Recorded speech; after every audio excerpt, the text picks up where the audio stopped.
Ассалаумағалейкум достар, бүгін біз клиентіміздің объектісіндеміз. Бақытжан, ассалаумағалейкум. Уағалейкум ассалам. Қандай жұмыстармен айналысасыздар? Біз ремонт под ключ жасаймыз. Үйдің ішіндегі черновой кезінде аламыз. Толықтай осы үйдің ішін бәрін бітіріп, бірақ шығып заказчикке кілтін беріп шығамыз. Не үшін Деволь? Бұл Деволь сериясына біз бірден келіп тоқтаған жоқпыз. Бұған дейін де көп аналог инструменттермен жасадық. Пит, крон деген сияқты болды.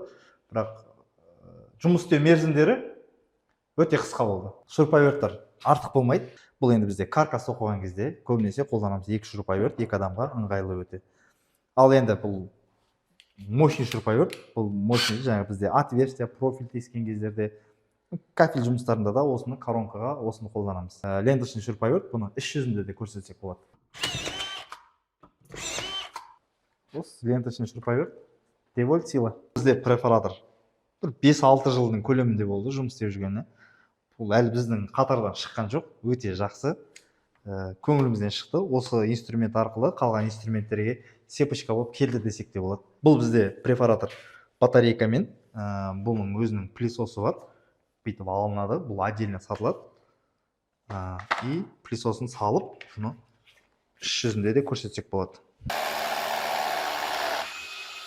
Жаңағы төбені тескен кезде директораттарды в основном каркас тоққан кезде қолданамыз.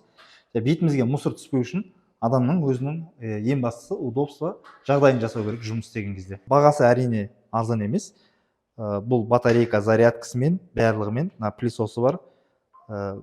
500 мыңға жуықтай болады. Қолжетімді ма? Плюс минус. Енді біреуге қолжетімді, біреуге қолжетімсіз болуы мүмкін. Осы инструменттерді алу үшін біз жұмыс жасадық. Стремление дейді ғой, орысша айтқанда. Стремление жасап, осындай инструменттер алып жатырмыз. Көбісінде сұрақ туындауы мүмкін, барлығы Деволь болып, неғып макетажда араласып жатыр деп. Досымыз берді, осыны қолдан, осыны жұмыс жасай беріп, біз Деволь сериясын алмақшы болдық. Осы макетаны бергеннен кейін әрине оған уже сепочка болып кетеді. Макета жайлы не айтасыздар? Енді макета жағында погружной пилалары, болгаркасы, препараторы бәрі ұнады. Енді егер шын отзыв керек болатын болса, мына фреза маған особо қатты ұнаған жоқ. Қатты шаң шығарады и бұрын менде бір арзан бош болды. Бұған қарағанда әлдеқайда жақсы. Әрине бір линейкамен жұмыс істеу өте қиын болады. Кейбір кезде осындай араласуы тура келіп тұрады. Макетада жаман инструмент деп айта алмаймыз. Бірақ енді ішінде бір адамның өзінің талғамына, бірақ бізге ең бастысы ұнайтын Деволь сериясы. Бұл бізге сыйлыққа келген макеталар болғандықтан бұл бізбен бірге жүр. Лобзигіміз, бұмен біз регулировка, оборот барлығы бар. Бізде фанера, гипсокартон, бір узорлар жасаған кезде, домалақ, бір конструкциялар жасаған кезде осы инструментті қолданамыз. Аккумуляторный версиясы бар. Бұда да тура сол, мына жағы 45 градусқа жатады. Өте ыңғайлы инструменттердің бірі. Бұмен біз паркет кескен кезде де, фанера кессек те осы инструментті қолданамыз. Бұл пчелканы бәрі біледі, көбісі бұл ағашқа арналған. Аккумуляторный, өте мобильный, пылесос қолдануға болады. Шаң шығармайды, өте жақсы инструменттердің бірі. Сабля стояктарды ауыстырған кезде, көбісі біледі, ЖК-ларда стояктар биік қояды, сол кездерде осы стоякты осы инструментпен kesеміз. Бұны газоблок болмасын, өзінің жүздері болады. Сол жүз арқылы ауыстырып, темірде кесуге болады, барлық заттарды кесуге болады. Зарядный станция, бұл бізде әртүрлі батарейкаларды зарядтайды. Әр шуруповерт, әр болгарка өзінің көлеміне байланысты амперажы болады. Бұл универсальный. Бұда охлаждение бар и тез заряжать етеді. Деволь линейкасындағы барлық батарейкаларға келеді. Сіз не үшін аккумуляторный таңдадыңыз? Өйткені аккумуляторны таңдаған себебіміз өте мобильный, өте ыңғайлы. Удлинитель іздеп, розетка, сет іздеп жүрмейсің. Сондықтан осы аккумуляторды, оның жанында қазір елдер машинаны аккумулятормен. Екі түрлі силикондарға арналған пистолет бар. Біреусі аккумуляторный, біреусі ручной. Үлкен көлемді силикон қолданатын кезде осы аккумуляторныйды қолданамыз. Осындай бір фонаригіміз бар.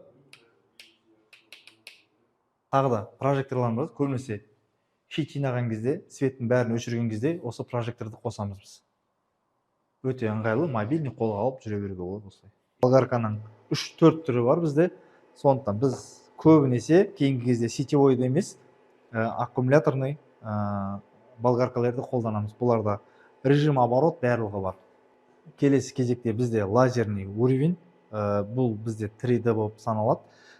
Горизонтально, вертикально 90 градусты штукатурка кездерінде барлығында осы инструментті қолданамыз. Осындай үштіп жанады. 3D дейді бұны. Бұл бізде торцовка, бұнымен біз галтель, молдинг, панели, есік қойған кезде де углдардың бәрін 45-ке 90 градусқа кесетін осы инструмент. Бұның столына кеп тоқтайтын болсақ, Stanley Fatmax өте жеңіл, өте ыңғайлы, бізге ары-бері көшіргенге ножкалардың бәрі жиналады. Мобильный. Соңғы жағына келіп тоқтайтын болсақ, бұл музыка, өйткені музыкасыз бізде жұмыстар, шумны жұмыстарда жұмыс істеу өте қиын. Бұл бізде зарядный станция болады, аккумулятормен де жұмыс жасайды и сетевой болып та жұмыс жасайды. Бұның преимуществосы батарейканы заряжать етуге болады и мына жақтан тоққа сұғып сварка жұмыстарында жасай беруге болады.